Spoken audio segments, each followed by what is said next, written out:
give us an update on Tarryn and I suppose the process from here on in out of his back. Yeah, so first day back for Tarryn. He's been away for just under a month.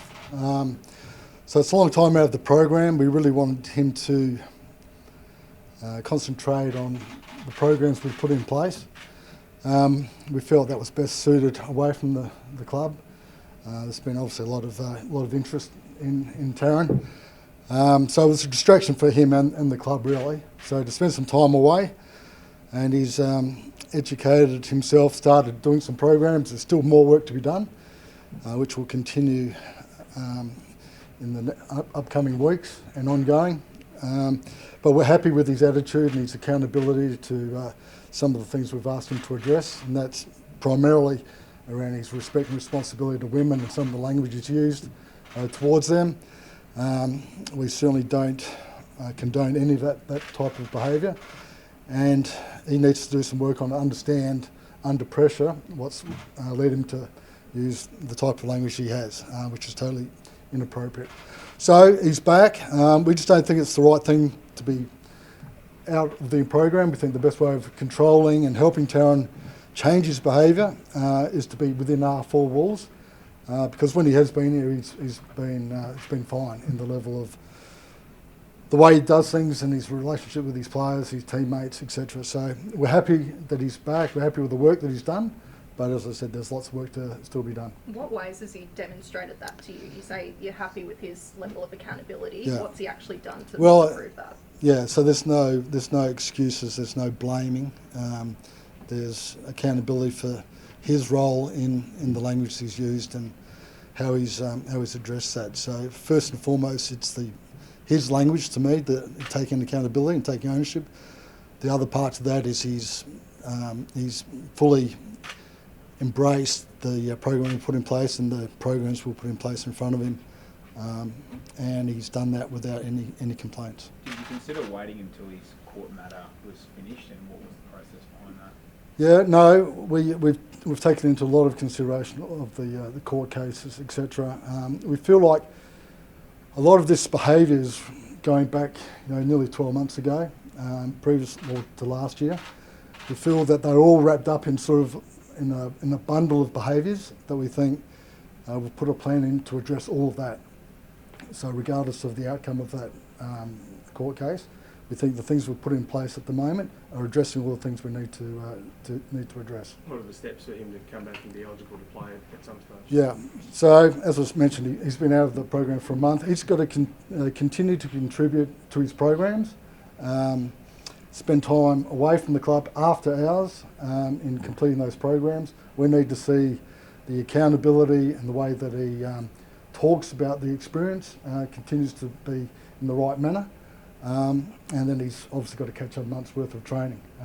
So there's a lot of work to be had, both from a physical sense, but more importantly, rather than the physical, but education around the programs, which we are really happy with his attention to detail and getting that done and taking ownership of it. Todd, what sort of message does this send to the alleged victims and those who are making the claims, considering he is back in court in just 3 or 4 days' time?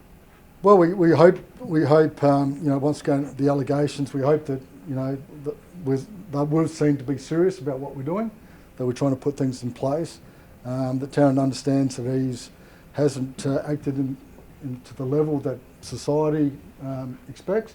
So we're hoping that the people that are looking at this tonight will see that we're putting things in place, we're taking it very, very seriously, and we're trying to change behaviour more than anything. We're trying to help a 22-year-old become a man. I think it's fair to say that, certainly speaking for myself, that at 22, I didn't really know what life was about. Tarryn is a young guy that's made lots of mistakes, taking ownership, learning about what he can do to get better, and that's where we're at. So he takes ownership of the mistakes. What happens if another mistake is to happen? Well, in this environment, you sort of behave yourself into a AFL program and you behave yourself out of an AFL program.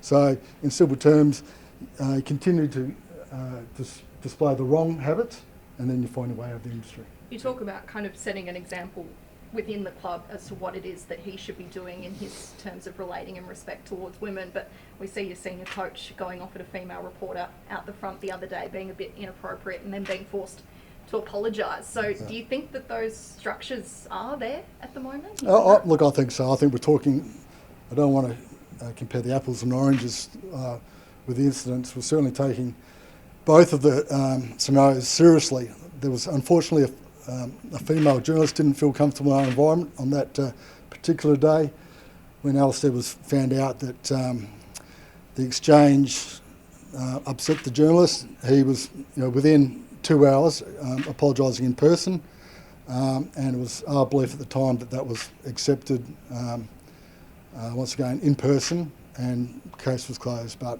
I think we've probably all known Alistair long enough to know that loyalty is one of his strong suits, and he felt that his players were being targeted on the day. And do we want him to handle that situation better? Absolutely. Like we would our players. Come off. The media have got a role to play. We've got a role to play.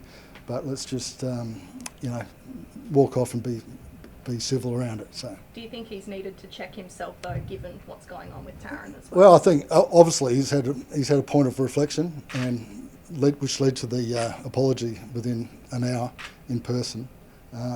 So I think he has an acknowledgement that he made the wrong call. Did he address the group, or has he addressed the group about that, Alistair, that is? He's addressed the leadership group around that. I just left the leadership meeting 5 minutes ago, so he's had discussions with them about how that unfolded and him overstepping the mark. Is the club still seeking to resolve the complaints that were made against Tarryn? Sorry, can you go Is again? the club still seeking to resolve the complaints that were made against Tarryn through the AFL? Well, the AFL integrity and the police have managed the whole program from day one. We've cooperated fully with the AFL integrity and the police. There's still matters before the court, which will run. Sort of the non-police matters though. The complaints that were raised to the AFL, are they still ongoing? Well, I'm only... Not the court matters, but we've also got the matters that were raised. Yeah, which the AFL integrity have addressed. Are they And still ongoing?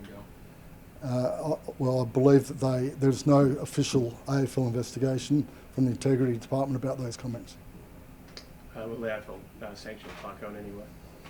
I wouldn't have thought so. As I said, this is over a month ago. It wasn't reported by any other people that were here on the day. He apologised immediately. We're all making mistakes, but I think he owned it and he went directly to the reporter in question and apologised. You guys know Clarko is incredible, but he's a handful. Is North Melbourne strong enough to hold him to account, given first time CEO? No, I think that's been thrown around a bit, Ralphie, and like in all honesty, I think it's overplayed. Like certainly very strong-willed. You don't do what he's done in footy without being strong-willed. You've got a sense of how things should be done, but part of my role as GM of footy is to control that, make sure he's not a bulldozer in his words, that due process and decision making is had. We've got really strong president and Sonia, and they've got a great relationship. Same with Jen Watt, who's just started. So I think communication's the key, and I don't see any issue with us not being able to have Clarko as part of our team.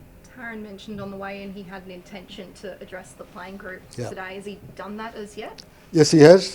So as part of this process, Tarryn spoke to the leadership group and about, as we said, about the things he's learned over the last 4 weeks and in the 12 months leading into this position. He was quite vulnerable and open. The leadership group put forward what they expect from him moving forward. So it was a good two-way conversation. But certainly got an understanding of where he's been at, and Tarryn got an understanding of what the leadership group want, and he did that very well. And today he's caught up with the whole playing group to have a discussion around being back.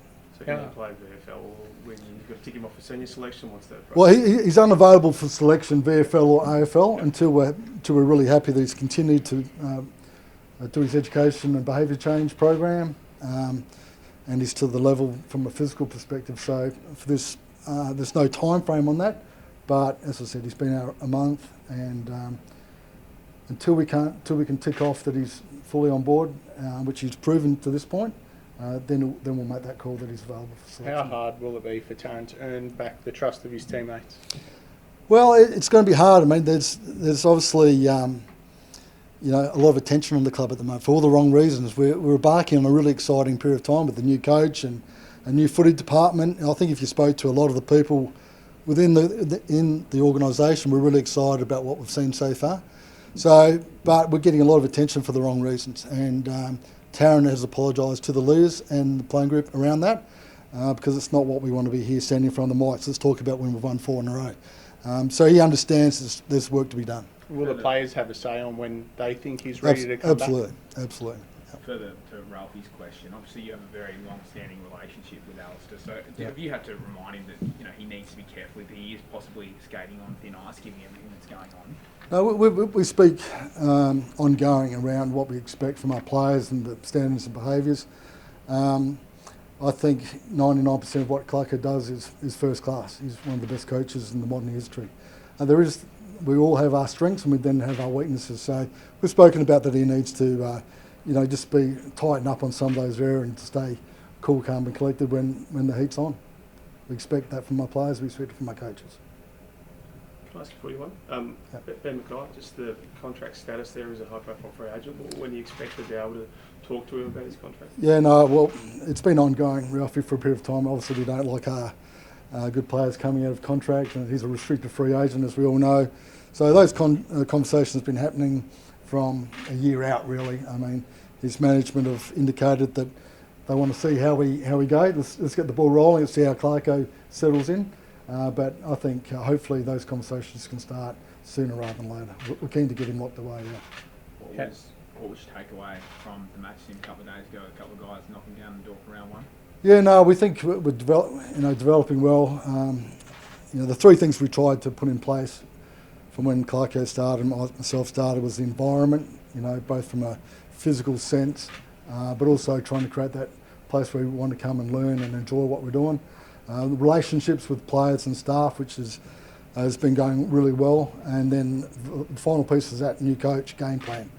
The last week in our internal trial we had some concerns against Richmond, who we think are still a high quality team. We saw some really positive stuff, and we saw some stuff that we've been trying to implement, and we lost by 2 points after 4 quarters, and I think that's a pretty good spot to build from.